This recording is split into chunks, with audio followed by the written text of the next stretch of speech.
Hey Cheryl, I hope you can see this pretty good. Can't see my face because it wouldn't do much good to look at my face and not the notes I'm playing. So I may have to move around a little bit, and I'll try to keep this in good light so you can see.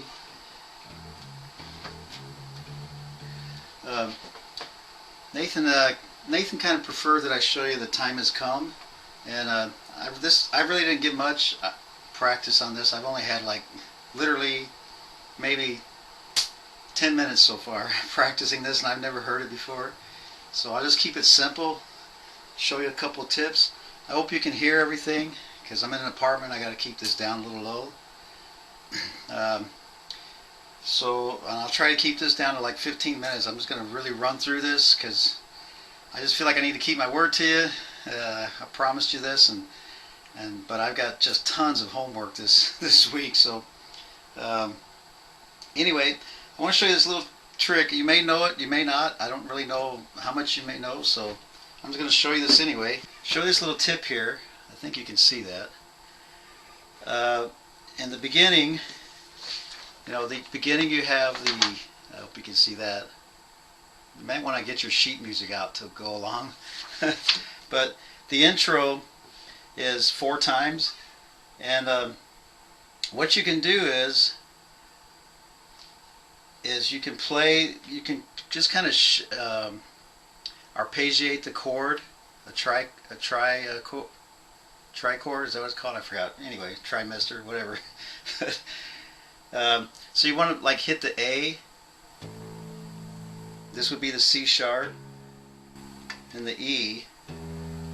You can pretty much hit them in any order. And most of the song, you're going to be playing just the root note because it's so fast. You'll be playing eighth notes, which would sound like 1 and 2 and 3 and 4 and. I'm going to turn this up just a little because I don't know if you can hear that.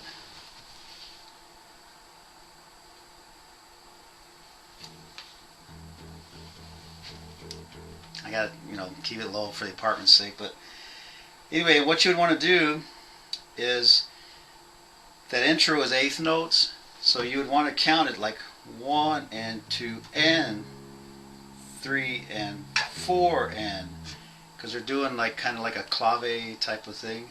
I think it's a clave, which is they're accenting the 1, then they're going 1, 1 and 2 and 3 and 4 and 1 and 2 and 3 and 4. You can do it. You can do it that direction, 1, 1 and 2. Hit the C sharp on the and, or you can hit the E. It doesn't really matter which way you go. You can also play this octave, like the first string here. I call it the first string. I say guitarists live in an upside down world. The top string. That's an A, and then this is the E, and so one note down is another A. I don't know if you can see that. That's the octave of the A. So you can do it that way. You got a few choices.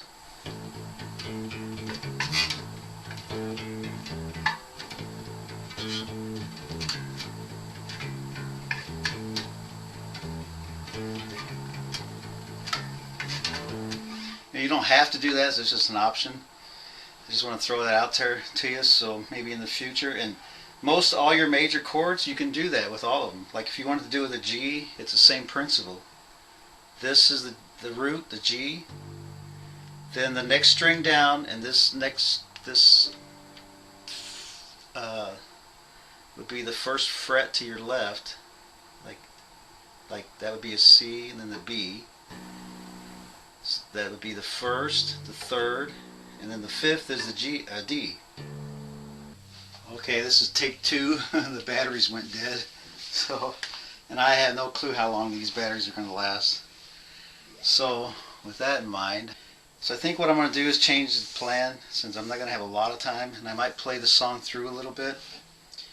Um, um, I was showing you that about the intro. I believe the verse is you're just going to do quarter notes. I don't know if you can see that. Try to keep it in the light on the A, and just play the root. 1, 2, 3, 4, 1, 2, 4, and then you can slide down to the F sharp. You get to it. You gave your life for me. You know, you want to slide it down. So you're going to go 1, 2, 3, 4, 1, 2, 3, 4. Same. Then you go down to the D right here. And if your fingers are too small, instead of stretching like that with your pinky, you can either hit the third. See if you can see that. I call it the third string. It's the second string in guitar lingo, but they live in an upside down world, so. But you can just play the D string instead of trying to stretch over here to that D. And there we go. That might be a little bit better. Or you can go from the F sharp to the D, but play it with two fingers like that. I've seen guys do it like that, or guitarists. They'll use these two fingers here and press down with both of them. It gives them a little more strength since the pinky is weaker usually. So you can do it that way. That's the verse. The pre-chorus is just an open E. See if you can see that. 1, 2. I think that those are quarter notes. We'll find out when I play this song. And this battery's almost dead, so I'm just going to go through this real quick. 1, 2, 3, 4. Then the chorus, and you're going to play the quarter notes like that in the pre-chorus all the way through. I'm pretty sure they're quarter notes. If they're not, you can play eighth notes, and the way you do it is like, you kind of like your fingers are walking like that, and you don't have to really hit it hard. You don't have to hit it like that.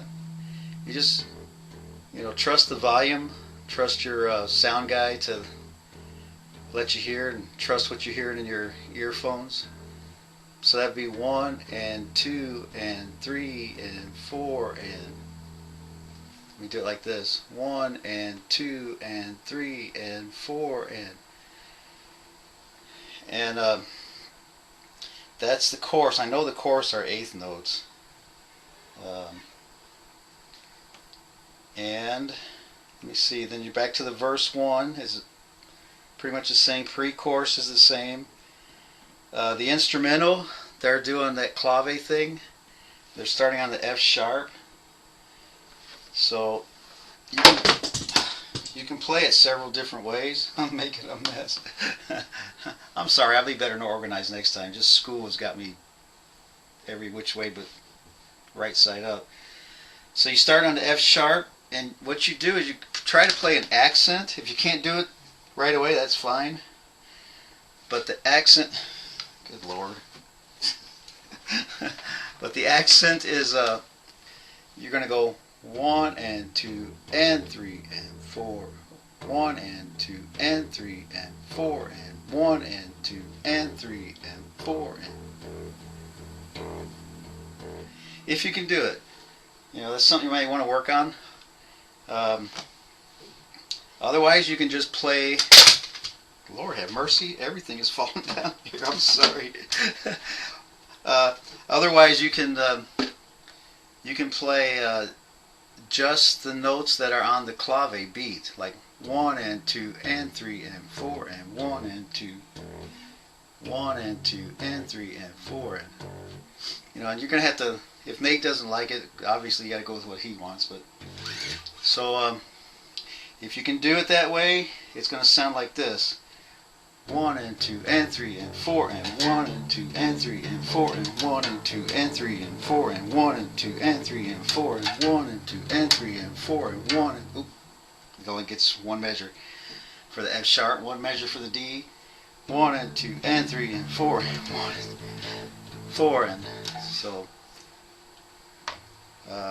let me play without me saying anything. The battery's almost dead. This may be all I get. This and sorry if it is. That's it.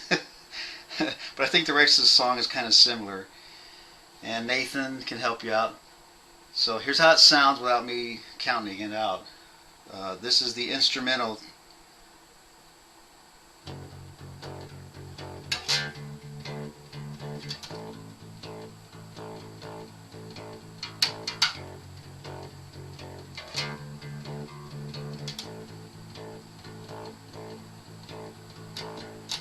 I don't know if you can see my hand. Let me actually do my hands, do that part for you to see.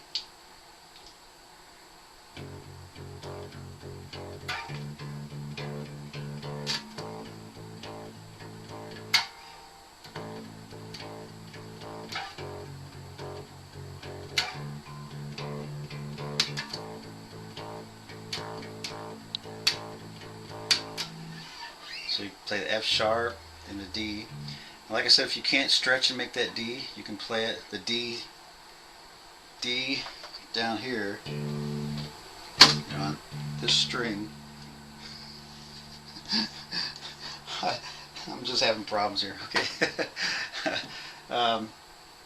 So you can play the F sharp like this.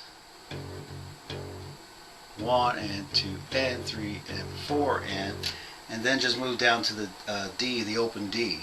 So you take your hand off. Now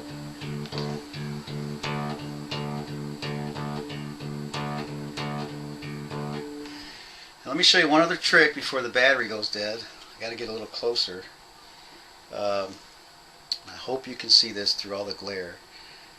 But there's a little trick where you mute the strings, and you know, the more I help you out, I'm just really going through this fast. The more I help you out, you know, don't be overwhelmed with this. You probably won't get it all tonight. But there's a way to mute the strings. Let's see if I can show you. Like, you want to play it. For instance, if you're playing the A, you want to take your next finger and mute it. Generally, you're muting the other string.